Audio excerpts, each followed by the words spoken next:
pero quiero específicamente que hablemos hoy acerca de un tema que está tan en boga como es el aborto. Y lo digo porque incluso se acercan algunas elecciones por acá en nuestro país, en donde se pretende que ascienda de pronto una persona a la presidencia que comulga con ideas contrarias a lo que dice la palabra de Dios.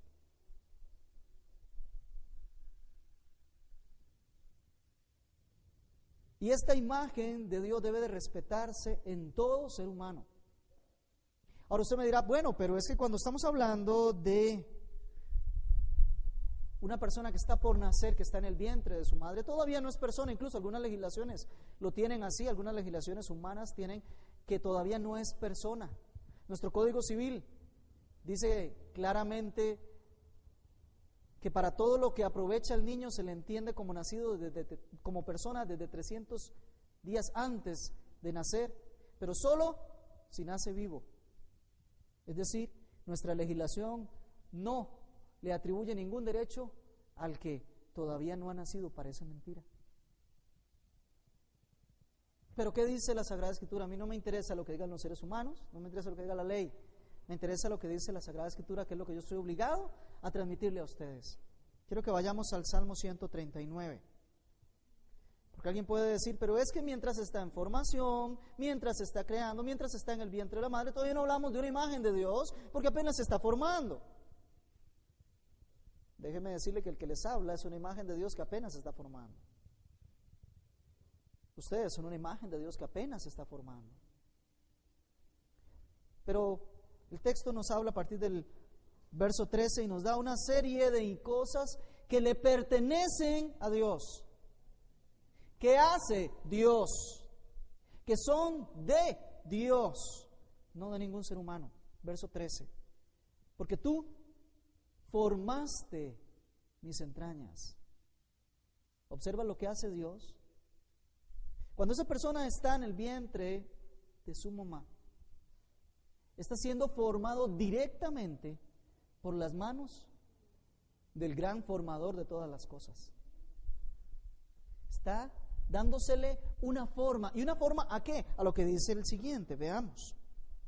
Tú me hiciste en el vientre de mi madre. ¿Sabe? Cuando una mujer tiene la gran bendición de quedar en estado de embarazo, lo que está ocurriendo dentro de su cuerpo es que Dios está haciendo, está ubicando, está colocando, está poniendo Él toda esa materia que después le va a dar forma. Todos los elementos necesarios son incluidos, son ubicados milagrosamente por la mano de nuestro Señor allí. Vuelvo a decirlo. Eso que se está formando allí, ese ser humano que se está formando allí, esa persona, ese hombre o mujer que se está formando allí, para formar algo yo necesito una materia prima, y esa materia prima está siendo colocada, está siendo ubicada, está siendo creada y puesta por Dios ahí. No tiene la capacidad ni el papá, no tiene la capacidad ni la mamá de ubicar ese material genético para que esa persona pueda empezar a tener vida. No lo podemos hacer. Tanto es así que cuántas parejas han intentado y no lo pueden lograr. Y cuántas personas no lo han intentado y lo logran.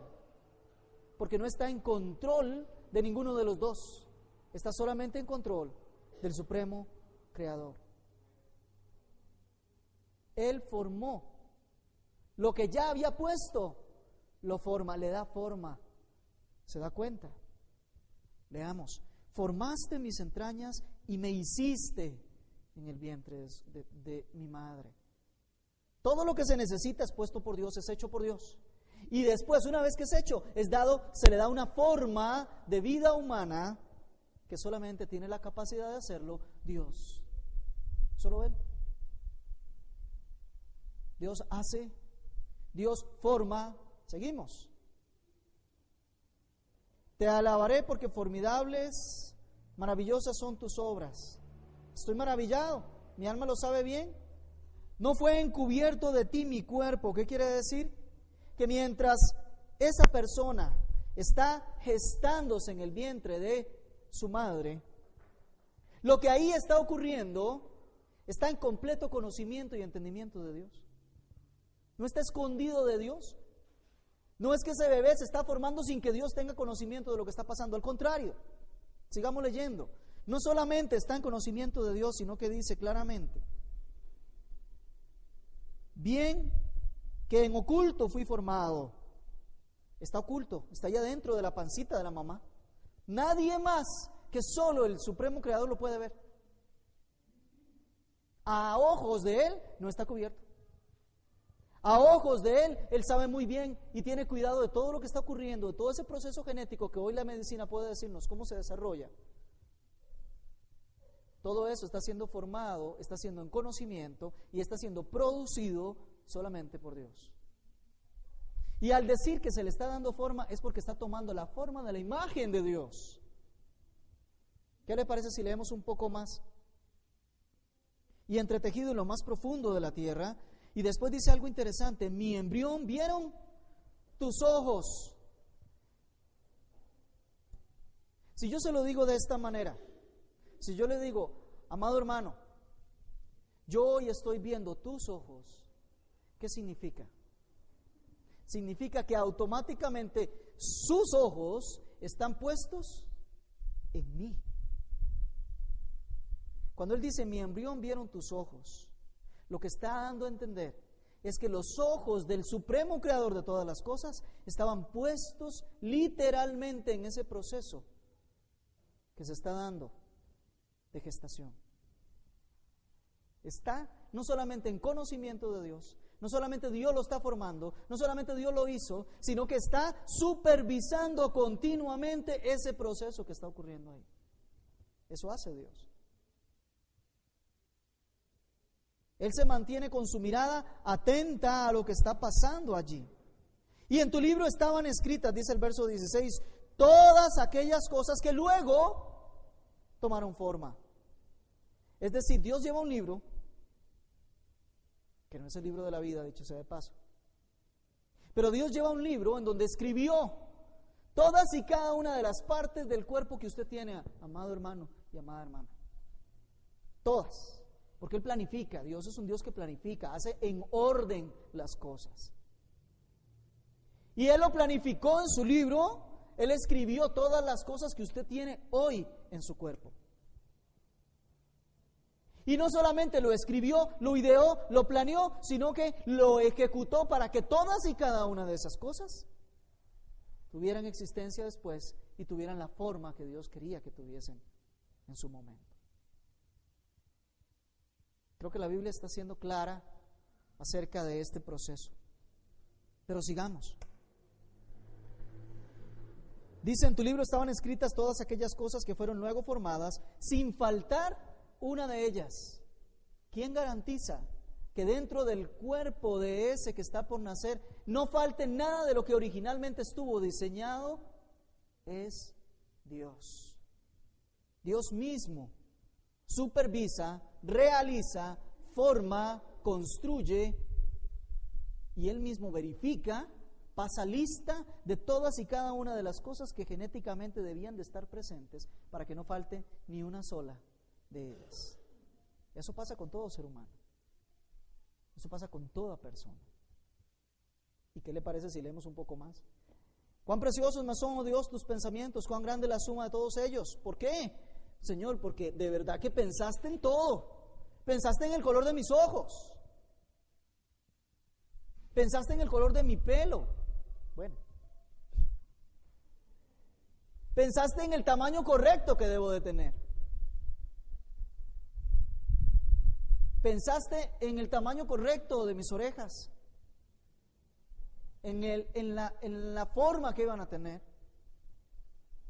Pensaste en todos mis órganos internos y a todos les diste la capacidad de funcionar.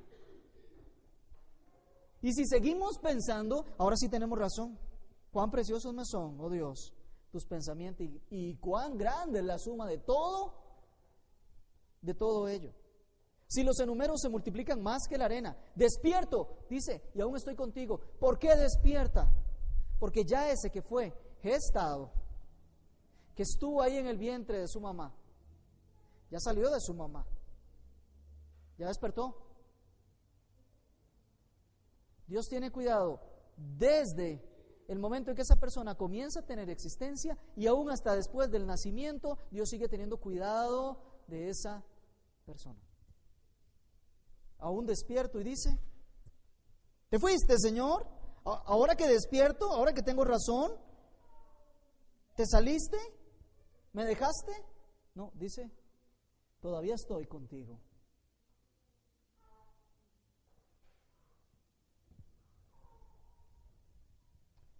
El mandamiento, no matarás, se escribe en muchos pasajes de la Biblia. El mismo Jesús lo retoma. Ya antes nos hablaba Daniel del joven rico. Cuando el Señor le dice, los mandamientos sabes: no matarás, no codiciarás, no adulterarás. El Señor Jesús lo reitera. El Señor Jesús lo trae a la memoria. El Señor Jesús dice: los mandamientos siguen estando completamente vigentes. Y así lo reitera. Y la primera carta de Juan lo tira un poco más y dice: todo aquel que aborrece a su hermano ya es homicida. Si con la muerte de un ser humano Dios va a tratar a esa persona como un homicida, ahora imagínense, dice, aún con solo que lo aborrezca, ya entra dentro de la categoría de homicida. Con solo aborrecer a otra persona. En una forma diferente, Pablo quiere resumir esto. Y en Romanos 13:9 dice: porque no adulterarás, no matarás, no dirás falso testimonio, no codiciarás. Y cualquier otro mandamiento en esta sentencia se resume: amarás a tu prójimo como a ti mismo. Imagínense esa aplicación en relación al aborto. ¿Cómo se está amando a ese que está por nacer? Se está amando al grado de darle muerte, si es que eso se le puede denominar amor. Y dice: como a ti mismo. Entonces la pregunta es, ¿esa misma forma usted quiere para usted mismo? ¿Usted se la va a aplicar a usted mismo? Esa manera de amar al que no ha nacido, matándolo, ¿usted lo aplica para usted? También se mata a sí mismo. No, no lo hace.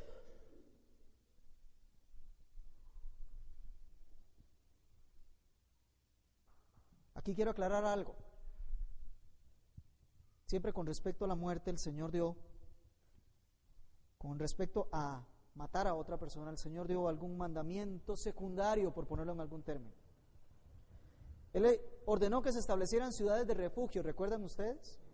Y a esas ciudades de refugio, uno que hubiese matado a otro tenía el derecho de correr hasta esa ciudad de refugio antes de que lo alcanzara quien podía vengarse. Y si entraba en esa ciudad de refugio, tenía la posibilidad de esperar un juicio para que se verificara si la muerte que le dio al otro fue con intención o si fue por algún tipo de accidente. Si fue por algún tipo de accidente, se salvaba solamente de una cosa, y era de que no fuera ejecutado de una vez. Pero igual tenía que pagar por lo que había hecho.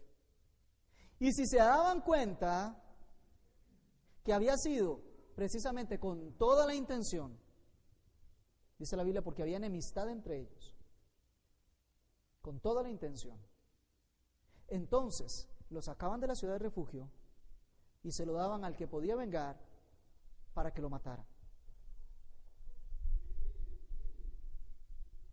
Incluso los ancianos se sentaban en la puerta, ¿verdad que los ancianos se sientan en las puertas de la ciudad? Para hacer ese tipo de juicios. Pregunto, en términos del aborto, ¿podemos llamarlo premeditado? ¿Podemos llamarlo intencional? Porque hay un tipo de aborto que no es intencional. Ese es el que Dios mismo determina que no se lleve a cabo. Porque Él es el dueño, como escuchábamos en la canción, de la vida, y solo Él la puede dar, y solo Él la puede quitar. Nada más no tenemos autorización. De hecho, más bien se nos dice: no matarás.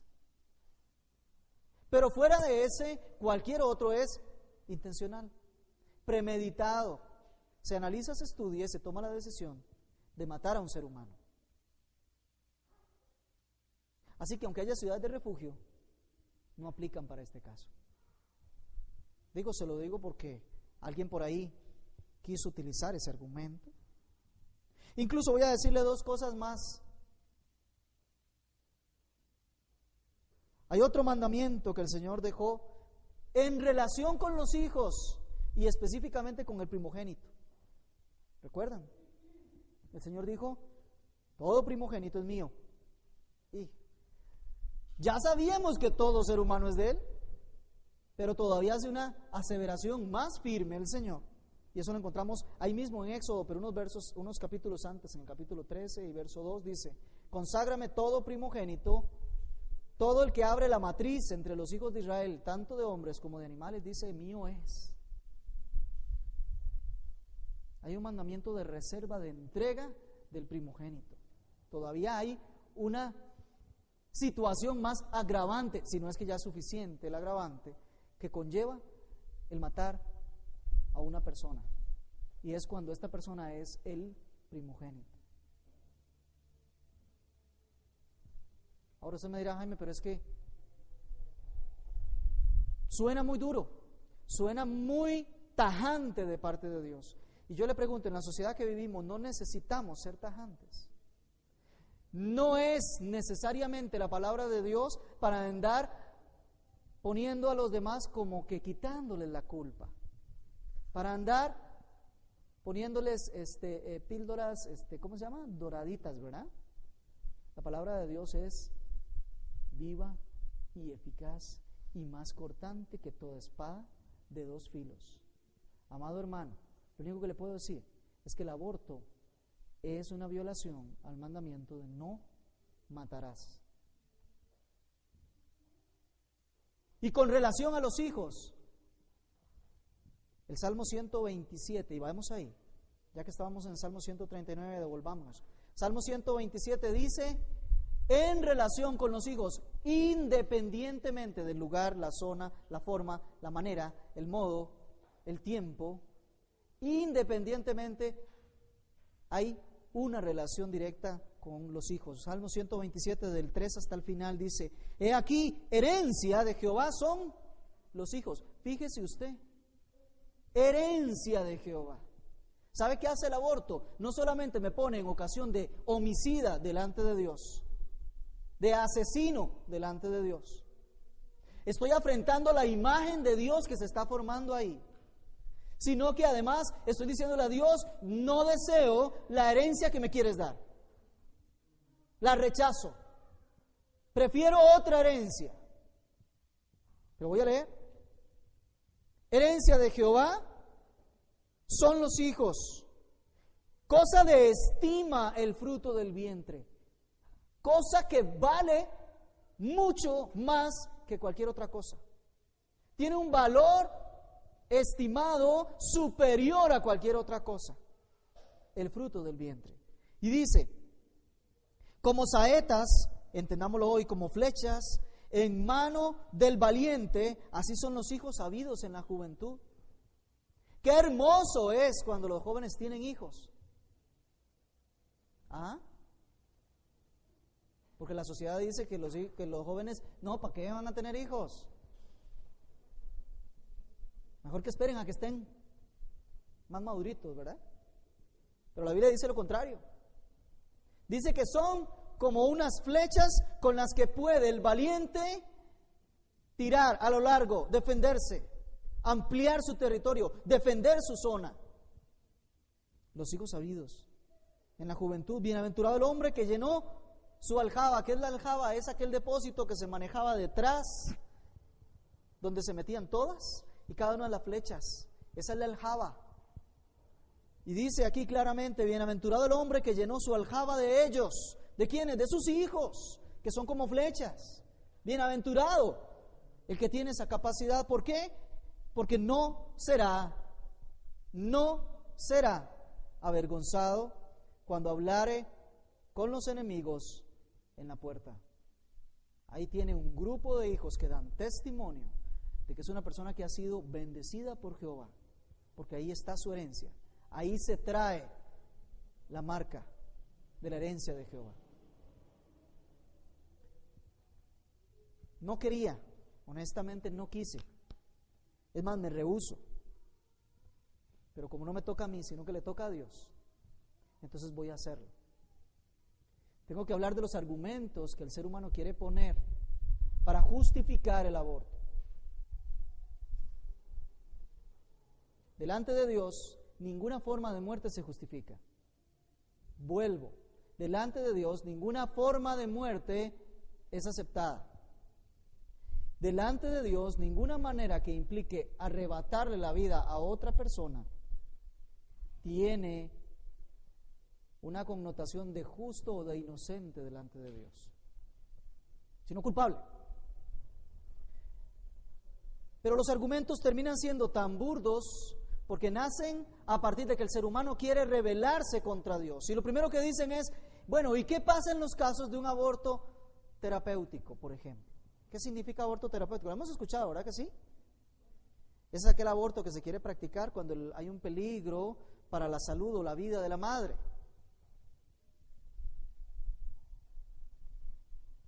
Antes escuchamos una canción que dice, qué fácil es tergiversar las palabras, quitar un punto, una coma de aquí o de allá, y al final la frase suena tan distinta que no tiene nada que ver con el original. Terapia, científicamente, significa procedimiento para curar. Y si es un procedimiento para curar, es de un mal. Eso quieren decir con aborto terapéutico. Esa nueva criatura, esa formación de Dios, lo tratan como un mal, como una enfermedad. Pregunto, ¿un aborto cura? No. Pero vamos un poquito más allá. En el Congreso de Cirujanos del American College, en el año 1951, se determinó que todo el que hace un aborto terapéutico o ignora los métodos modernos para tratar las complicaciones del embarazo, o no quiere hacerlo. De hecho, la ciencia ha avanzado a tal grado el día de hoy que tiene la capacidad de llevar a buen término cualquier parto, cualquier embarazo que esté complicado. Cualquiera. El primer postulado de la ética de la medicina, y todo esto lo hablo solamente a nivel humano, que no tiene ningún tipo de comparación con lo que Dios dice. Pero el primer postulado hipocrático dice claramente que se debe de procurar siempre, siempre y siempre la vida, no la muerte. Pero es que pongan a escoger al papá o a la mamá, a ver, si la mamá o si el hijo. Ninguno. Los dos son valiosos, los dos son imagen de Dios. Y se va a hacer todo lo médicamente posible dentro de los conocimientos y procedimientos quirúrgicos para que la vida de ambos llegue a buen término. Y que sea el Señor el que determine como corresponde. A Él le toca la vida, a Él le toca la muerte. Segundo argumento. Acabamos de ver, por cierto, para reforzar lo que acabo de decir, acabamos de ver en el Salmo 127, que de todas maneras, herencia de Jehová son los hijos. Así que aún ante una complicación de la madre, sigue siendo una herencia de Jehová, ese hijo. Decía, el segundo argumento es, ¿qué pasa por motivos de violación? Entonces hay que procurar el aborto. Dicen los mismos médicos que la incidencia de embarazo producto de una violación es prácticamente nula. Prácticamente. El porcentaje alcanza el 0.06% de los casos. Es decir, hay una posibilidad de que por cada 10,000 embarazos, violación, una persona queda en embarazo. Esa es la incidencia. Por muchas razones. Generalmente las violaciones las hacen personas Los varones con ciertos grados de disfunción sexual y demás, entonces no pueden tener la capacidad de pronto de dejar en embarazo a quien están violando. Y otro montón de cosas más. El estado de ánimo de la mujer, en fin. Pero meternos en esos argumentos, insisto, para mí no es trascendental. Cuando es por violación, entonces vamos a añadirle al pecado del violador el pecado de quien fue violada.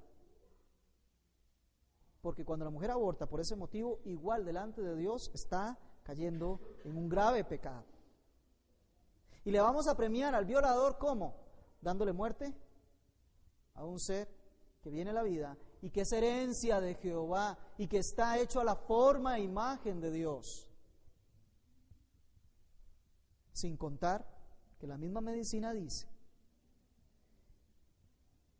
que la mujer sufre un síndrome post-aborto. Es decir, esta pobre mujer que fue violada tiene que afrontar ahora no solamente la tragedia, el trauma y las consecuencias de una violación, sino que soportar también las consecuencias, el trauma de soportar un proceso de aborto que le hace quedar delante de Dios culpable,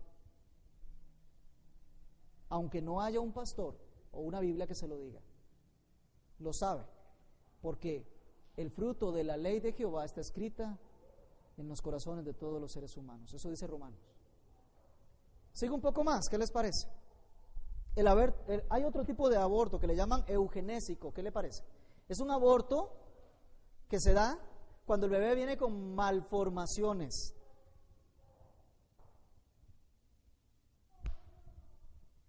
Sean genéticas, físicas, en fin, mentales, todo eso. ¿Sabe qué le dijo el Señor a Moisés en el capítulo 4 y verso 11? Cuando Moisés le dice: Señor, es que yo soy tardo para hablar, tengo problemas de tartamudez. ¿Cómo voy a ir yo a hablarle al pueblo, a todos los demás de parte suya? Y el Señor le dice: ¿quién le dio boca al hombre? ¿O quién hizo al mudo y al sordo? ¿Al que ve y al ciego? ¿No fui yo, Jehová? ¿Quién hace los sordos? ¿Quién hace los ciegos? ¿Quién hace los mudos? ¿Quién hace todos esos? El mismo que está poniendo su forma y su imagen en cada uno de esos cuerpos. ¿Vas a juzgar a Dios porque quiso hacer venir a este mundo un ser humano que dentro del rango y cánones de nosotros como seres humanos no encaja? Pero dentro de su rango y dentro de su canon está perfecto así como lo hizo. ¿Lo vas a juzgar tú? ¿Tienes la capacidad de hacerlo? El aborto debe ser legal, dijo alguien, porque todo niño tiene el derecho de venir siempre y cuando sea deseado por sus padres. O sea, el que no es deseado tiene toda la posibilidad de que sea abortado. Mire, puede una madre y un padre desear todo lo que quieran y entregar hasta un brazo de su cuerpo si quieren para poder tener un bebé que no está en su capacidad. No lo está. El único que pone ese bebé ahí es el Señor, de acuerdo a sus planes y a su propósito, nada más. Deséelo o no lo desee, es Dios el que lo puso ahí. ¿Cuántos no lo desean? Y ahí está. El proceso es al revés. Dejemos de ser, por favor, dejemos de ser nosotros tan ciegos, dejemos de ser nosotros tan amantes de sí mismos. El proceso es al revés. Se ama lo que se recibe de Dios, no al revés.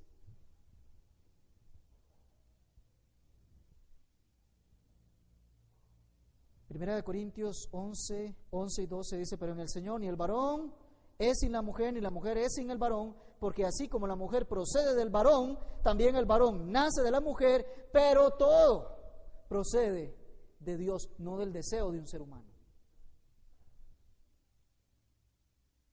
La mujer puede decidir sobre su propio cuerpo. ¿Se acuerdan que andan diciendo eso? Es que la mujer tiene derecho a su propio cuerpo.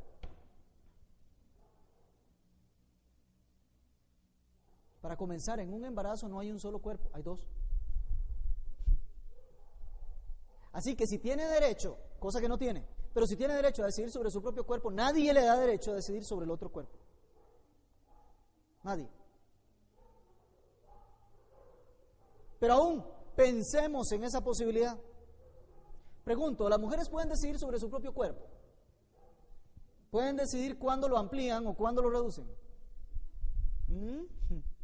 Algunos lo intentan.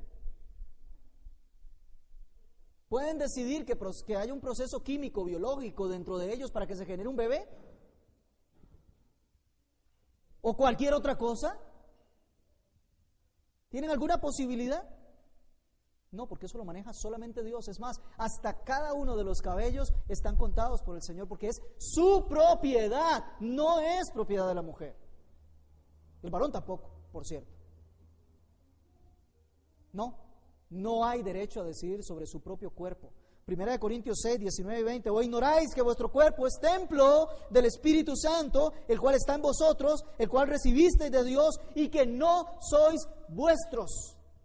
Usted no es suyo, yo no soy mío, pertenecemos al Señor. Y sigue diciendo el texto, pues habéis sido comprados por precio. Glorificad a Dios, pues a Dios en vuestro cuerpo y en vuestro espíritu, porque ambos son de Dios. Así que lo que ahí está ocurriendo es proceso de Dios, es plan de Dios, es propósito de Dios. Que el aborto no tiene efectos colaterales. Le pregunto, sentemos a una persona que ha abortado y pongámosle solamente Éxodo 20:13. ¿Tiene efectos colaterales o no? Delante de Dios, ¿qué es lo que me interesa? Delante de los seres humanos, claro que lo tiene, que el síndrome de posparto, que hay una alta incidencia después de seguir abortando de forma natural, que tiene el riesgo de perforaciones de órganos internos, que tiene problemas de disfunción sexual, en fin, otro montón de cosas más. Pero hay que rescatar que nosotros estamos en un tratamiento no humano. Acá nosotros estamos en relación directamente con lo que Dios dice. Y eso es lo que nos interesa a nosotros, eso es lo que profundizamos nosotros. No hay autorización de parte de Dios para efectuar un procedimiento de aborto. No lo existe. El único dueño de la vida es Dios. Y Él también es dueño de la muerte. De tal manera entonces, amados hermanos, que el aborto se lo puedo decir, y si diciéndoselo o sosteniendo esto tengo que entregar mi vida para hacerlo, no tengo ningún problema. El aborto es un asesinato, es pecado. No solamente lo protege algunas legislaciones humanas, sino la legislación que está por encima de todas, que es lo que el Señor ha determinado. Solo quiero recordarle para terminar, Génesis 9:6, el hombre que derrame sangre de un hombre por otro hombre, la sangre suya será derramada, porque a imagen de Dios es hecho ese hombre. No importa que apenas esté ahí dentro del cuerpo de la madre y apenas esté muy pequeñito. Reflexione en eso y piense muy bien sus decisiones civiles. Y por favor póngase de pie para que terminemos en oración.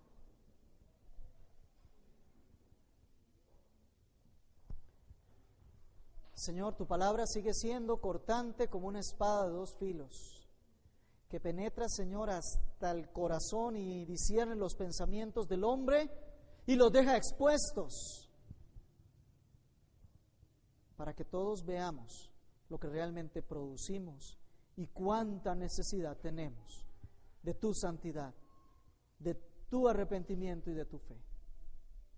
Señor, ayúdanos para que podamos levantar una voz de protesta como debe ser, y para que nos mantengamos firmes sosteniendo lo que tú en tu palabra has dicho. Si algo sabemos es que no darás por inocente al culpable, Señor. Y por eso nosotros hoy, aun si hemos en algún momento dicho que es probable, posible, o nos hemos congraciado con algún argumento en relación con el aborto, Señor, perdónanos por favor en el nombre de Jesús. Perdónanos y permítanos devolvernos de nuestro pecado y caminar por los mismos pasos para decir a los demás la verdad de Cristo y de que delante de ti el mandamiento de no matarás sigue vigente el día de hoy. Te pedimos que nos ayudes a seguir adelante en el perfeccionamiento de la santidad delante de ti. En el nombre de Jesús. Amén.